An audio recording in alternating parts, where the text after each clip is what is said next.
পতাকা তলে ঐক্যবদ্ধ থেকে আমেরিকা, ইসরায়েল এবং ইহুদি, খ্রিস্টান এবং মুনাফিকদের দাঁত ভাঙা জবাব দিয়ে বলতে চাই, যারা ইসলামের মাঝে বিভেদ সৃষ্টি করার চেষ্টা করছে তারা যেন তাদের উচিত শিক্ষা পায়। আসসালামু আলাইকুম ওয়া রাহমাতুল্লাহ।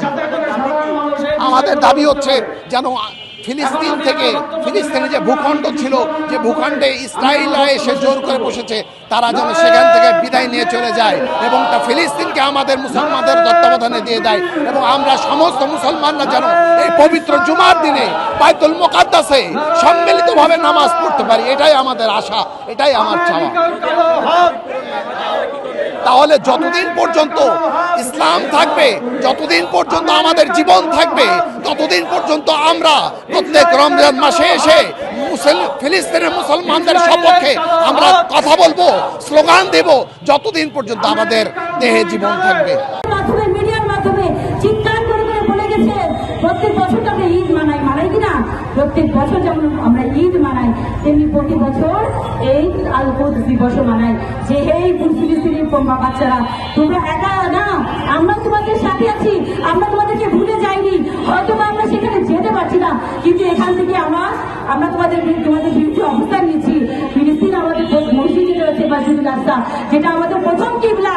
প্রত্যেক মুসলমানদের উপর ওয়াজিব, প্রত্যেক মুসলমান যে মুসলমানদের নিজেকে দাবি করে তার উপর ওয়াজিব যে মসজিদকে বাঁচানো, সেটা ফিলিস্তিনের হোক, সেই বাংলাদেশের হোক, সেটা বাহরাইনের হোক, সেটা ইরানের হোক, সেটা ইরাকের হোক। কিন্তু বর্তমানে আমাদের অবস্থা এমন হয়েছে, এটা শিয়াদের মসজিদ নামাজ পড়া যাবে না, এটা সুন্নিদের মসজিদ নামাজ পড়া যাবে না, এটা ওয়াহাবিদের মসজিদ নামাজ পড়া যাবে না।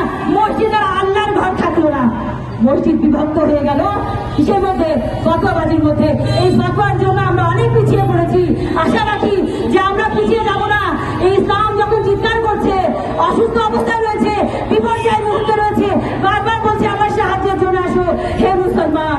বারবার তোমাদেরকে আমরা এই অবস্থান করে আওয়াজ বুলন্দ করছি যে আসো একই পতাকার ছায়া তলে প্রত্যেকে যদি এক বালতি ইসরায়েলের যদি পানি ঢেলে দিই, ইসরায়েল কোথায় যাবে? কিন্তু আমরা মুনাফিক ওখানেই পেয়ে যাই। বলি যে ইসলামের জন্য কাজ করছে, বলছে যে ইসলামকে বাঁচানোর জন্য আমরা লা ইলাহা ইল্লাল্লাহ মুহাম্মাদুর রাসূলুল্লাহ পড়ছি, কিন্তু যে রাসূল আমাদেরকে শেষ বিদায় হবে বলে গেছেন, এক মুসলিম আরেক মুসলিমের ভাই ভাই। কোথায় সেই ভাই? সে কোথায় সেই বোনরা? যখন চিৎকার করছে ইসলাম আসো আমাদেরকে বাঁচাও, তো আমরা কেন নিজের ঘরে চুরি করে বসে আছি? কেন আমরা আওয়াজ উঠে পড়ছি না? কেন বলছি না? কেন আন্তর্জাতিক মাধ্যমকে জনজ করছি না যে ইরানের উপর জুলুম বন্ধ করো, ইরানের উপর অত্যাচার বন্ধ করো? আমি আমার কথাকে যতই বাড়তে থাকবো শেষ হবে না, বন্ধ হয়ে যাবে না।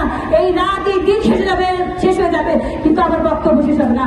কারণ আমি ঘরে বন্ধ, এই মুখ বন্ধ করে থাকতে পারছি না সেই ছোট ছোট বাচ্চাদের জন্য, সেই মানুষগুলোর জন্য যাদের প্রত্যেক মাসই এই মাহে রমজান মাস। আমাদের অন্তর কি এতটুকু বলা যায় না? বাত ব্যথা, প্যারালাইসিস কিংবা আর্থ্রাইটিস, আধুনিক ফিজিওথেরাপি ও পুনর্বাসন চিকিৎসায় নির্ভরযোগ্য নাম ডিপিআরসি।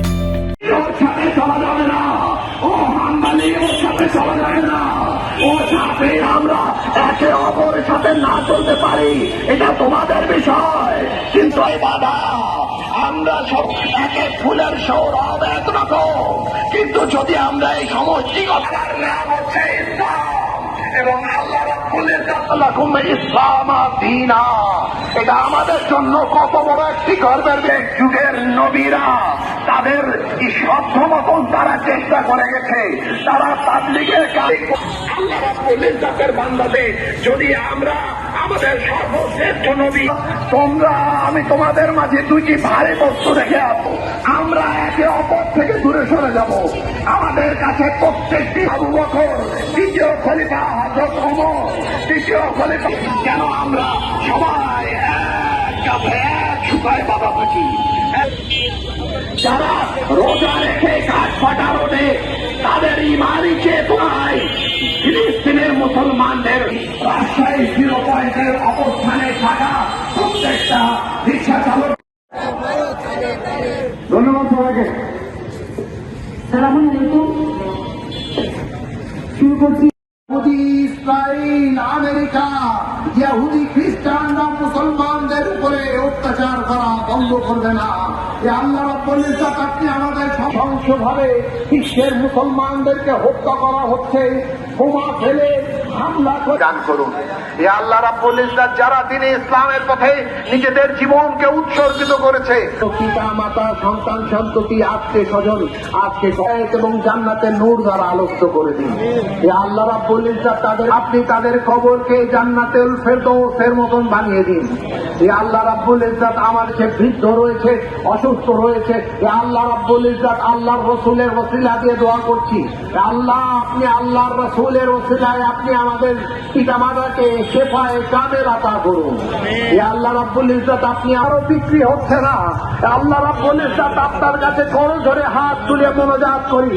এ আল্লাহ রাব্বুল ইজ্জত আমাদের যে সমস্ত মুসলমান ব্যবসায়িক ভাইরা এই রমজান মাসে ব্যবসা নিয়ে বসেছেন, আল্লাহ রাব্বুল ইজ্জত আপনি তাদের ব্যবসায় বরকত দান করুন। এ আল্লাহ রাব্বুল ইজ্জত আমরা যারা যারা এই